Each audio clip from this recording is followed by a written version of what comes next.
Because we're looking at 2017, what they should have done and what they can do. I'm sure he should be able to tell us what he thinks that they can do. But let me bring Akinseju here on this matter. Perhaps let's talk about the speed, urgency with which the president has been handling things in 2016, and maybe you can help us in 2017 and see if we can see that kind of urgency and speed. Don't forget that we all saw what happened in the United Kingdom. Theresa May, just before she was sworn in, her cabinet was already in place. We also saw Donald Trump, president-elect of the United States, is already putting in place his cabinet. And Nana Akufo-Addo, the Ghanaian president-elect, is doing the same already. And in our own, we saw something quite differently in 2015 that affected 2016.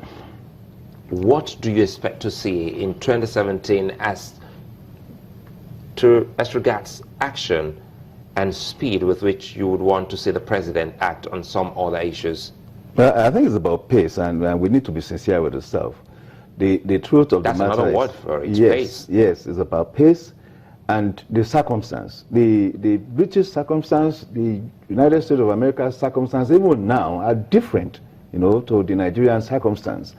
I am aware that when you have the Brita period, when a succeeding government, is supposed to be properly briefed by the preceding government, you hand over, you have the succeeding government has the opportunities to be able to assess all manners of information and documents, and of course at that time we're all in the know of how even the handover notes were not properly presented. I am aware of that, and there's no way you can form a government, there's no way you can have a good understanding of the environment without a proper detailed handover note. And I think it's appropriate at that time that Mr. President should take his time to understand the dynamics in the environment, because at that time issues we're seeing the bad shots, arising from the economic, from the falling price of crude oil. Don't forget that in the last months, in the last 3-4 months of 2015, that is when Jonathan was to hand over, it was officially announced that money were being borrowed, to pay civil servant, federal civil servant. We haven't heard from Anthony Ahilabo on this concerning the urgency with which we have handled things now. We here, the government of the day, the government of the Federal Republic of Nigeria. What are your expectations in 2017 concerning speed and urgency? Well, Suleiman, I always try not to forget what the man in Abuja says, because it's always important to get these things in perspective. That's when we try and make comments, we're not trying to cast aspersion on government. We're trying to give government a realistic view of what's happening in Nigeria. Listen, in this ministerial cabinet of from 2015-16, we've had only 2 or 3 outstanding performances, and you can tell. The woman leaving for the UN. We felt that she has gotten a parachute. She's just gotten a way out of this whole mess we found ourselves. Because if we must tell ourselves the truth, we need to get creative and innovative people. Have you seen a policy on transport, Suleiman, in 2 years? Have you seen a policy on transport? No, you haven't. Have you seen any meaningful, apart from the Ministry of Works and Housing that has come out with a roadmap as to what he wants to do? We have very lethargic ministers. We have ministers who go on TV and make certain comments that you want to wonder if these people think about some sort of diplomacy before they speak.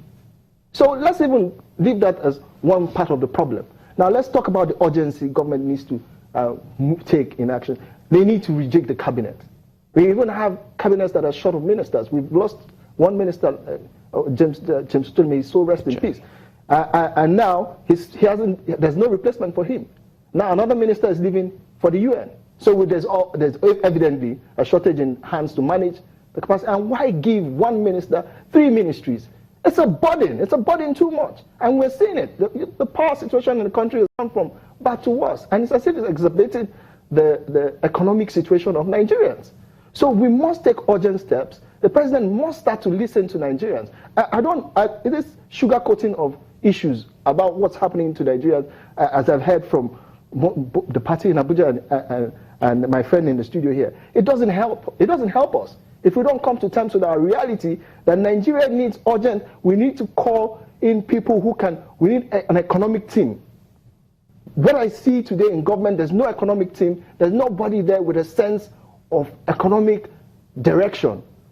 You need people who are sound developmental economists in government that can take a lot of factors. Nigeria is a very complex country. You can't afford to. You mentioned a lot of people who are coming into power who have picked their ministers, and you know certain actions build confidence. Now going into 2017, we need to start building that confidence from day one. Now we're talking about, you have to look at a whole range of issues. You have to look at even security. A lot of people say this government has done well in security. I say no. This government hasn't done, apart from Boko Haram in the northeast. Yes, Maiduguri has reduced, but there's still bombings there. Look at what has been happening across the north central. And this is the major food belt of Nigeria. Nothing has been done. The president released a statement yesterday. He didn't mention for once what had happened in Kaduna. That was an outrage. He didn't mention for once that something like this had happened. There was not any time in the history of President Obama as President of the United States, one American citizen lost his life that he didn't take personal attention to that. And that's what we expect from him. We don't expect him to sit back behind his media aides who are making comments for him. No, we expect him to, has he addressed the nation?